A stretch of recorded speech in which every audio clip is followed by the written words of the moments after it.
I want to give you a look at my vineyard. It's 7 100-foot rows, and I thought I'd just share this with you in case you're interested in growing some muscadine, starting your own vineyard, and give you an idea, some ideas of how I did it.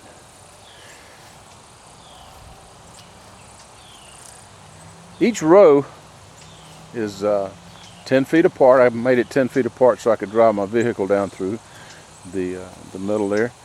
Also, before I show you the muscadines, I'd like to show you the irrigation that I've got a PVC, half-inch PVC, and a water that runs down through on the first row of first line of wire, and you can see I have some little tubes that water each plant. I haven't had to water this year because of the rain. We've had rain just about every day. The vineyard, the first 5 rows are 5 years old. The vines are 5 years old. I planted them when they were the vines were about 2 foot tall. I planted them. Started getting a few muscadines the second year. Now 5th year, I'm gonna get quite a few, but the 4th year was great. The weather was just right, and we got several 100 pounds of muscadines and scuppernauds, which we're going to look at. The rows, the poles are about they're 20 feet. The poles are 20 feet apart.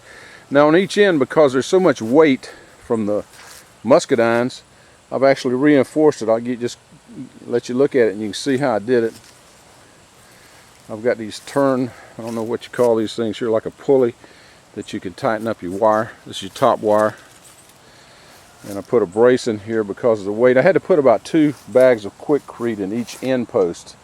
The first year, or actually the 3rd year, I had so much weight on the poles that these poles here were going in. So I had to dig out around them, and I put 2 bags, and it's working out great. I don't have any of my end post here trying to sag to the center. I've got individual water connections on each row because, you know, some of the vines require more than others. These are nobles. They're starting to get ripe. They will get, let me find some here. When they get dark, here we go, here's one here. Like that. They're soft. They're purple to dark. They're ready to eat, or ready to make wine or jelly, whatever you're gonna use them for. I like to eat them off the vine. I like to make wine, and I like to make jelly.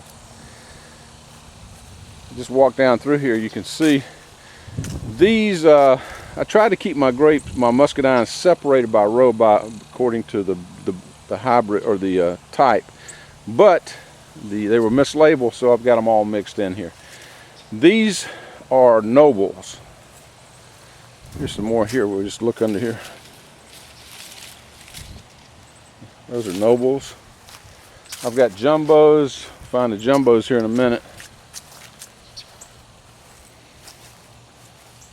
Here's jumbos. Let's go to the next row next to it. There's a jumbo. These are scuppernauds here. They're kind of a lighter green. They're starting to get ripe. They're smaller. Very sweet, which is unusual. We've had so much rain. I've had a lot of these fall off because of all the rain, the wind. Had a lot of birds and wildlife out here eating my muscadines.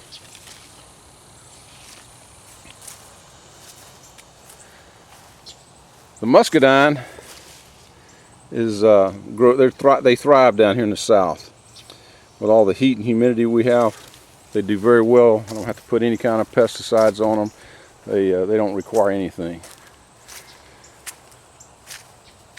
This year I haven't had to water them, but if I did, I've got my irrigation set up. I will usually water them until a month before harvest, and I turn the water off and let them sweeten up. But this year we've had rain just about every day. And because of the rain, I've had a lot of them fall off on the ground. A lot of wind, a lot of thunderstorms. So that's why you want to plant a lot of them. Like I said, I get several hundred pounds. I started this because I like to make a little homemade wine, and they were just too expensive to buy, so I decided to grow them on about 5 years ago. I've got actually 4 varieties out here, actually 5. I've got the Noble, which we looked at, the Jumbo, and I also have Carlos. Trying to find my Carlos, they're mixed in here. Here's Carlos. Carlos is going to give you, it's a muscadine. It's a little bit kind of like, looks sort of like a scuppernong, but it's a little sweeter and a little bigger. Makes a good wine. I also have some Concords. Now they've already produced, I've already made 5 gallons of wine out of these. They're kind of dying back now, but they do very well. They produce quite a few every year. Small Concords. Here's another, let me get down here. You can see I've got 2 lines, 2 rubber lines that put water on the at the root system when I need to. Look at all the grapes and muscadines that have fallen off. Like to throw in, as we walk down these roads, I'd like to just throw in the fact that muscadines, I don't know if those of you that know that resveratrol is it's found in grapes, and it's very healthy. Has a lot of health benefits, and muscadines have about 10 times more resveratrol than a table grape. So you can drink and make yourself feel better and get healthier. Now I don't use any sulfites, I don't use any chemicals on my garden or in my vineyard. There's some more. And